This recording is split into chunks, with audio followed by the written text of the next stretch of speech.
फिर भी एक फांस से चुभते हैं हम। तेरे सियासत की चमक बढ़ाने के लिए तुझे मिलते हैं हम।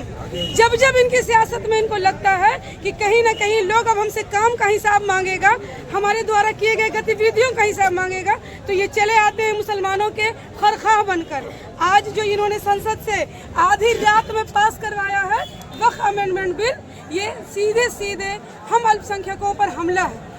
संविधान के द्वारा जब हमारा मुल्क आज़ाद हुआ तो हमें कुछ अधिकार दिए गए हैं कि इस देश का सभी नागरिक धार्मिक रूप से स्वतंत्र है, अपने धर्म को मानने के लिए स्वतंत्र है, और हमारा धर्म जो है उसमें वक्फ है।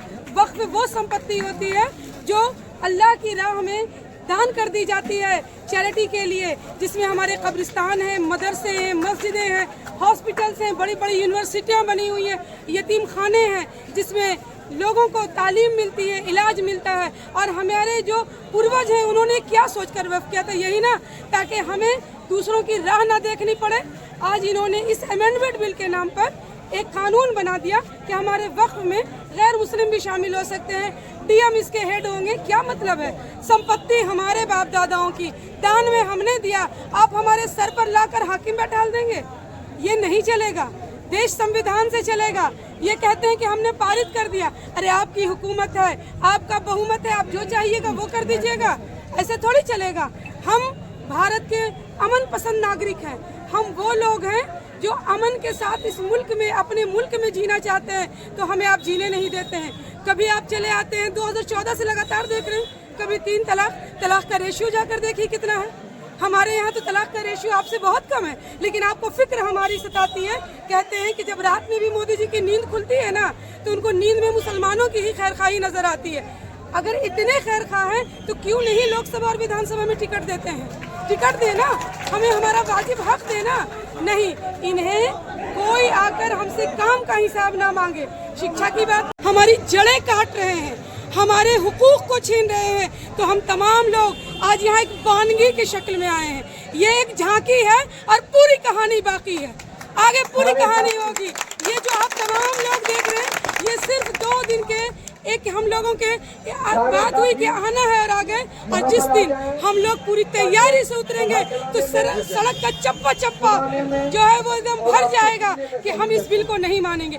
जिस तरह इन्हें किसानों के आगे झुकना पड़ा, किसानों के लिए जो इन्होंने बिल लाया और वो बिल्कुल गैर कानूनी बिल था और इन्हें अंततः झुकना पड़ा, इस बिल को भी इन्हें वापस लेना होगा, क्योंकि हम अपने आबो अजदाद की जमीन इस तरह इनके हवाले नहीं करेंगे।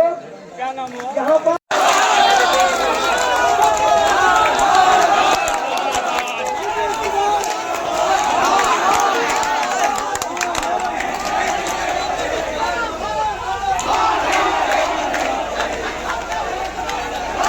देखिए, वक्फ काला कानून जो संसद के अंदर पेश किया गया है, वो काला कानून इस देश के अल्पसंख्यक वर्ग, इस देश के मुसलमानों को टारगेट करके पास किया गया है।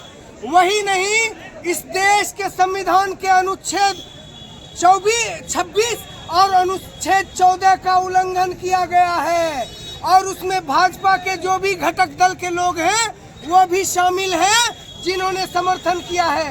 नीतीश कुमार भी इसमें शामिल है, चंद्रबाबू नायडू भी इसमें शामिल है, और जो दल इसमें समर्थन कर रहे हैं इस बिल का, वो तमाम लोग इसमें शामिल हैं। इसलिए उन तमाम लोगों को आज हम ये बताने आए हैं कि आप जो मुसलमानों का वोट लेते हैं, बरगला के मुसलमानों का वोट लेते हैं, आज ये 2 दिन की तैयारी में इतने अल्पसंख्यक वर्ग यहाँ पर उपस्थित हुए हैं इस बात को लेकर कि काला कानून निश्चित तौर पर वापस लेना चाहिए। काला कानून इस देश के अल्पसंख्यकों के लिए घातक है। आपको पता होगा कि 2014 के बाद जब मोदी जी आए तो सबसे पहले मोदी जी ने दलितों के विरोध में कानून लाया। मोदी जी ने शिक्षा के विरोध में नई शिक्षा नीति 2020 का कानून लाया। मोदी जी ने मिलिट्री का प्राइवेटाइजेशन कर दिया। अग्निपथ योजना लाया जिसमें मिलिट्री का ठेकाकरण कर दिया। मोदी जी ने किसानों के विरोध में काला कानून लाया। मोदी जी ने मजदूरों के विरोध में काला कानून लाया। ये तो लगातार सत्ता में आकर सत्ता के बल पर इस देश के संविधान को तार तार करने की कोशिश की जा रही है। इस देश के संविधान पर हमला करने की कोशिश की जा रही है। वक्फ काला हंगामा हो रहा है, आप पीछे करें। सरफरोशी की तमन्ना अब हमारे दिल में है, देखना है जोर कितना बाजू क्या दिल में है। मैं बता देना चाहता हूँ, ये जो मोदी सरकार के द्वारा काला कानून तमाम वर्गों के लिए जो लाया जा रहा है, सत्ता में वो अंधे हो चुके हैं। सीधे तौर पर आप देख सकते हैं 2 दिन तैयारी में बेगूसराय का आम लोग जुट चुका है। अगर लोग कहेंगे सिर्फ मुस्लिम आए हैं, ऐसा बात नहीं है। तमाम जाति धर्म के लोग इस काला कानून का विरोध कर रहा है। मैं बता देना चाहता हूँ, काला कानून किसान विरोधी जो काला कानून लाया था, लगभग 1200 किसान हत्या हो गया था। उसे कौन देखा? लेकिन मोदी जी राष्ट्रवाद के नाम पर ढोल बजा देते हैं, लेकिन राष्ट्रवाद के नाम पर इतना ढोल करते हैं, आम आवाम को जीना मुश्किल हो गया। मैं सीधे तौर पे आपके चैनल के माध्यम से बता देना चाहता हूँ, जो काला कानून लाए हैं जो मुसलमान समाज के लिए, वो काला दिन है। सीधे तौर पे आज के आंदोलन के माध्यम से कह देना चाहता हूँ, अगर वापस नहीं होगा तो हम लोग आर पार की लड़ाई लड़ेंगे। हम लोग अंग्रेज को भी भगाने का काम किया है, और आने वाले दिनों में ये मोदी सरकार को भी गद्दी पर उतारकर भगाने का काम करूंगा। क्या नाम हुआ? अमरेश कुमार गिरादिया से आए थे। संख्यों का निशान बनाना बंद करो या वक्फ बोर्ड पर क्या कहना चाहते हैं? मुझे ये जानना है, ये लोग काला कानून सरकार लाई है, इसे वापस लेना होगा। क्यों? क्योंकि जब मैंने यहाँ बचपन से लेकर अपने जमीन पर बात करना चाहते हैं, थोड़ा कैमरा में इधर देखिएगा, क्या कहना चाहते हैं आप? हम एक शेर से स्टार्ट करते हैं। अच्छा। तो वो खजाने को रद्दी समझकर बेच डालेगा, वो खजाने को रद्दी समझकर बेच डालेगा, वो चंदन को भी अगरबत्ती समझकर बेच डालेगा। और हमने हुकूमत दे दी एक चाय वाले को, वो इस देश को चाय पत्ती समझकर बेच डालेगा।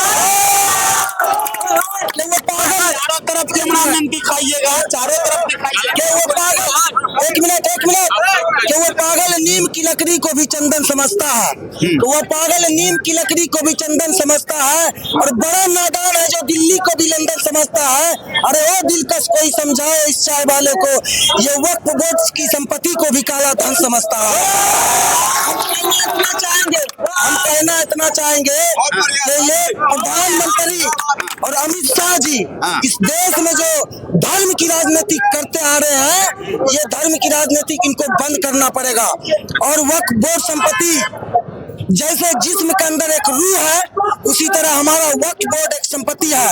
इसलिए अगर जिस्म से रूह जुदा हो जाएगा तो हम जी नहीं सकते हैं। अगर वक्फ कानून छीन जाएगा हमसे तो हम हिंदुस्तान में जी नहीं सकते। इसलिए कहना चाहते हैं अमित शाह जी से कि मुसलमानों, अल्पसंख्यकों के साथ भेदभाव करना बंद करिए, वरना सब दिन सत्ता में नहीं रहिएगा। जिस दिन सत्ता से उतरिएगा उस दिन आप भी जेल के सलाखों में रहिएगा, प्रधानमंत्री भी जेल के सलाखों में रहेगा। इसलिए मैं तमाम हिंदुस्तान के हिंदू मुसलमानों से कहना चाहता हूँ कि हमारे साथ आइए, आज हमारी बारी है, कल आपकी बारी आएगी। इसलिए इस देश की धर्म की राजनीति करने वाले प्रधानमंत्री मोदी को तो क्या लगता है 2025 में चुनाव है, नीतीश कुमार जी बोले हैं? अरे वाह, नीतीश कुमार तो गया, नीतीश कुमार एकदम गया भैंस पानी में। इसलिए गया नीतीश कुमार। नीतीश कुमार का मैं सेकुलर हूँ, हम सेकुलर के नाम पर नीतीश कुमार को वोट देते आए हैं। लेकिन इस दिन नीतीश कुमार कई हाथ फाइट में जो है चला गया मोदी जी के समर्थन में। उनका जो है नीतीश कुमार के जितने भी नेता अल्पसंख्यक है, एक के बाद एक इस्तीफा दे रहे हैं। नीतीश कुमार को अब बिहार से कहा गया तेजस्वी की सरकार आएगी, महागठबंधन की आएगी। भाजपा के नीतीश को और चिराग को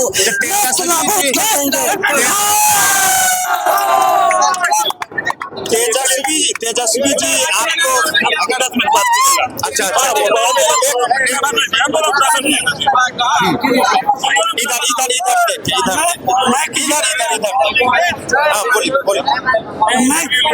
मैं यहाँ से तालिब इल्म हूँ, मैं ज्यादा कुछ नहीं कहना चाहूँगा। मैं कहना चाहता हूँ ये वक्त बिल वापस ले लें, वरना आपका भी वही हाल होगा जो अंग्रेजों के साथ हमारे शेखुल आलम मौलाना हुसैन अहमद मदनी रहमतुल्लाह और तमाम अकाबरीन ने जो अंग्रेजों के साथ किया था, वही हाल वापस ले लें। उसको लेकर आप लोग सड़क पर उतरेंगे क्या? ये जो बहुत तरमीमी बिल जो अब कानून का शक्ल ले चुका है, वो हमारे हुकूक और जो संविधान में जो हमको अधिकार दिया गया है उसको छीनने की एक कोशिश है। तो वक्फ इमलाक से के ताल्लुक से जो बिल लाया गया है उसमें हमारे उलमाओं ने, अकाबिर ने इस पर पहले बहुत रोशनी डाल चुके हैं कि वो मेरे लिए कितना ख़तरनाक है और ये वक्फ इमलाक से हमको दस्तबरदार करने की कोशिश की जा रही है।